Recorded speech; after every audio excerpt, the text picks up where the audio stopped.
Je vais peut-être intervenir sur... Vous m'avez pas posé de questions sur un des sujets d'actualité qui a agité la scène politique française, qui est la loi Duplon, au sujet de la... Il y en a une apparemment. Comment ? Il y en a une sur ce... Ah bon, il y avait une question.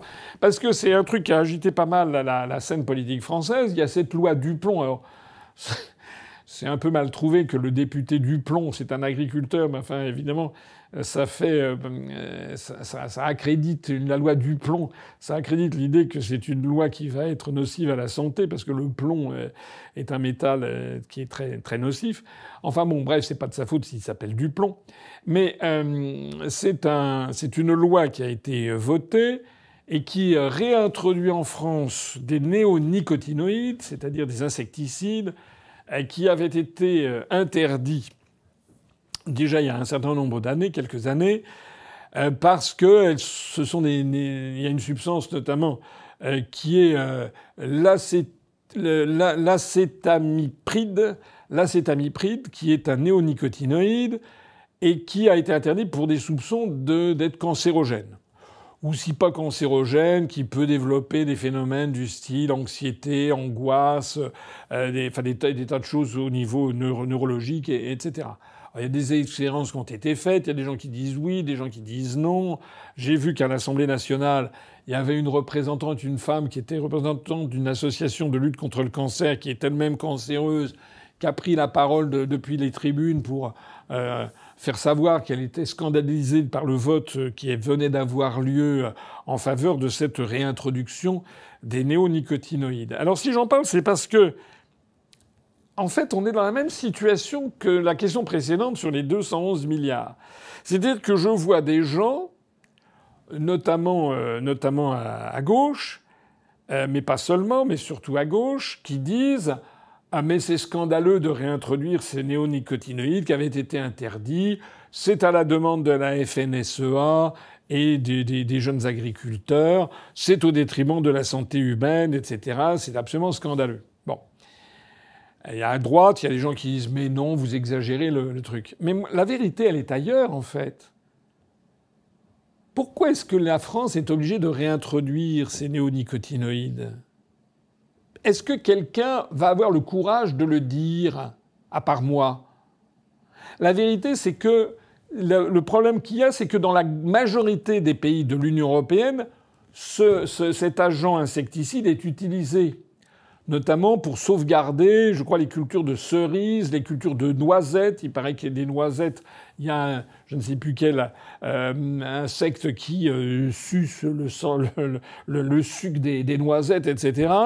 Et donc, il faut absolument avoir ça pour tenir la compétitivité face aux productions de noisettes ou de cerises ou de je ne sais pas quoi qui viennent certainement des pays de l'Est.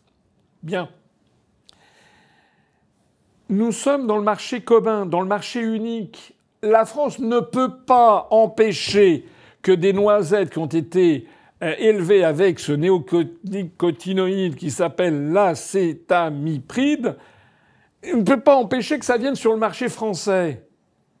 Donc la question, c'est est-ce qu'on continue, c'est stop ou encore, est-ce qu'on continue à vouloir protéger les Français en empêchant l'utilisation de ce néonicotinoïde en France, au risque donc de détruire la filière française des cerises, des noisettes, de je ne sais pas quoi. Ah oui, des betteraves à sucre aussi. Je crois que c'est les betteraviers à sucre qui ont beaucoup agi.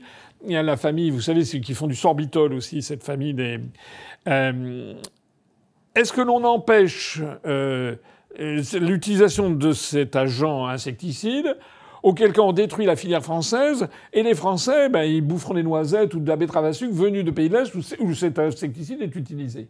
Puisqu'on n'a pas le droit de s'opposer à des productions faites dans les pays de l'Est, quelle que soit la façon dont c'est contenu. C'est comme ça d'ailleurs qu'on se ramasse des poulets ukrainiens élevés en batterie avec des OGM et tout ce qu'on veut.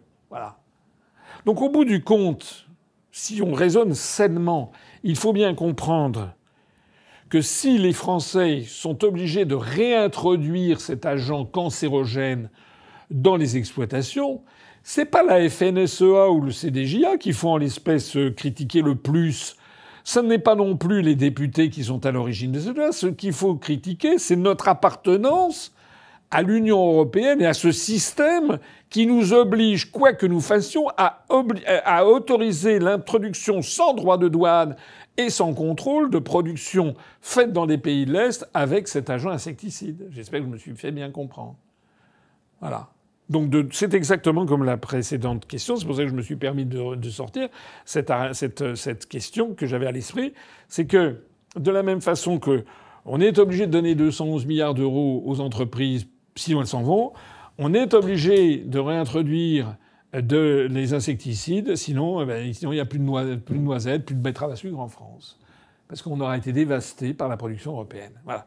Quand je dis et redis que notre appartenance à l'Union européenne, c'est vraiment le cancer de la France, au sens propre comme au sens figuré, c'est fondé sur des réalités. Voilà. Et là, je repense à la question de tout à l'heure. Voilà, par exemple, les gens qui rigolent, là, ceux qui disent, voilà, monsieur Asselineau, 1%, ils devraient avoir honte. Honte de rigoler, parce que moi, je suis celui qui dit la vérité aux Français.